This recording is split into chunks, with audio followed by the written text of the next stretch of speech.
Nih, Bismillahirrahmanirrahim. Assalamualaikum warahmatullahi wabarakatuh. Kali ini kita bahas terkait hal-hal penting yang ada pada video Seagrass Ecology in Action. Sebelum masuk ke materi, izinkan kami untuk memperkenalkan diri terlebih dahulu.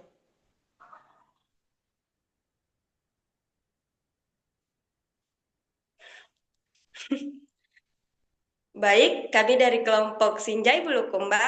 Saya atas nama Mustabsyira dengan NIM L01241060 dan teman saya. perkenalkan nama saya Irmayanti dengan NIM L0212410005. Baik, langsung saja materi. Pada materi pertama akan dijelaskan oleh Saudari Irmayanti. Saya persilahkan. Terima kasih atas kesempatan yang telah diberikan. Di sini saya akan menjelaskan terkait proses evolusi yang dijelaskan dalam video tersebut. Nah, lamun berasal dari tumbuhan berbunga darat yang kembali beradaptasi ke laut sekitar 75 juta tahun yang lalu. Nah, dari proses evolusi panjang tersebut, maka terbentuklah 60 spesies lamun yang kini tersebar di berbagai perairan dangkal dunia. Nah, hanya pesisir yang menyediakan kebutuhan habitat spesifiknya, memuat kualitas air, kecerahan, cahaya, dan kedalaman yang dangkal.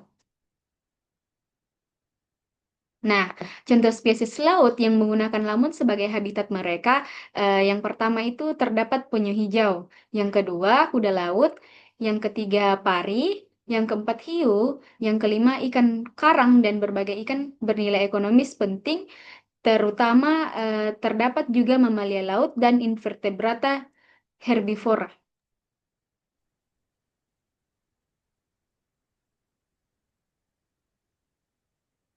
Baik, selanjutnya yaitu lamun dalam mendukung spesies yang berasosiasi. Yang pertama, lamun sebagai sumber pakan bagi hewan-hewan pemakan tumbuhan atau herbivora laut. Yang kedua, lamun berfungsi sebagai tempat pembibitan atau nursery ground untuk ikan dan biota terumbu karang. Yang ketiga, menjadi tempat perlindungan ikan-ikan dari predator atau sebagai tempat persembunyian ikan-ikan dari predator. Yang keempat yaitu menyediakan habitat penting bagi spesies langka dan terancam punah seperti kuda laut, penyu, hiu, dan pari.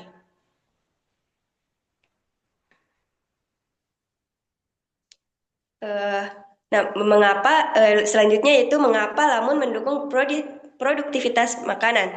Yang pertama, eh, lamun melakukan fotosintesis sehingga dapat menghasilkan oksigen dan energi dasar rantai makanan, sehingga dia dapat menjadi eh, produktivitas primer. Yang kedua yaitu sekitar 50% perikanan dunia memanfaatkan padang lamun sebagai area pembesaran anak ikan, termasuk ikan Alaska pollock atau ikan tangkapan terbesar kedua di dunia.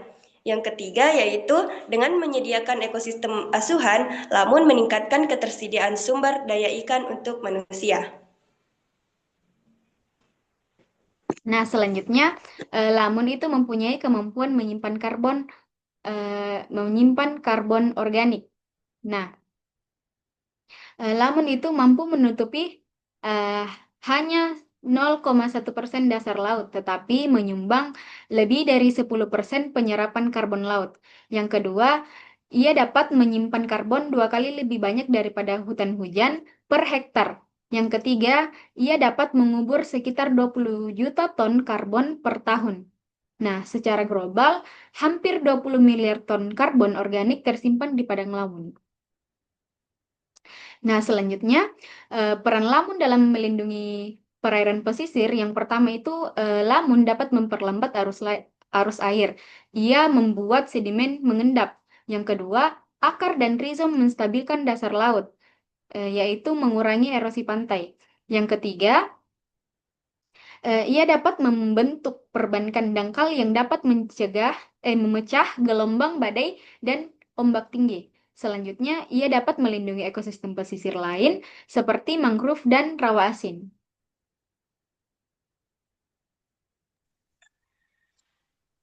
Selanjutnya pada video itu tersebut dijelaskan juga bagaimana aktivitas antropogenik mempengaruhi kerusakan lamun. Yang pertama, eh, alat tangkap destruktif seperti trawl dan jaring balok dapat mencabut tanaman lamun dari dasar laut. Yang kedua, polusi nutrien seperti nitrogen dan fosfor dari darat dapat memicu ledakan alga sehingga dapat menghalangi cahaya yang masuk ke dalam perairan dan menghentikan proses fotosintesis pada lamun. Yang ketiga, overfishing predator puncak sehingga ikan-ikan herbivora meledak dan tidak dapat terkendali sehingga merusak padang lamun. Akibatnya, padang lamun hilang dengan laju 2 lapangan sepak bola per jam. Seperti yang terlihat pada sampah pemicu nutrien yang mengakibatkan terjadi blooming alga.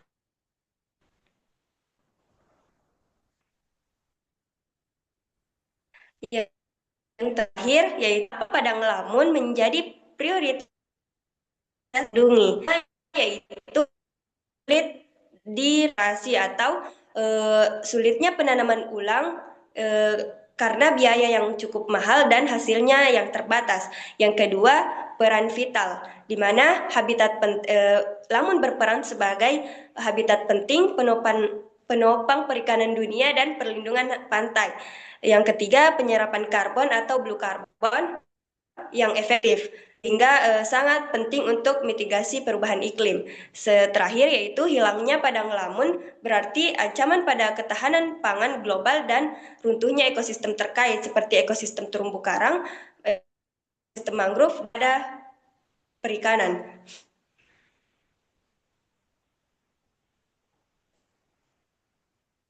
Mungkin itu saja yang sempat kami sampaikan.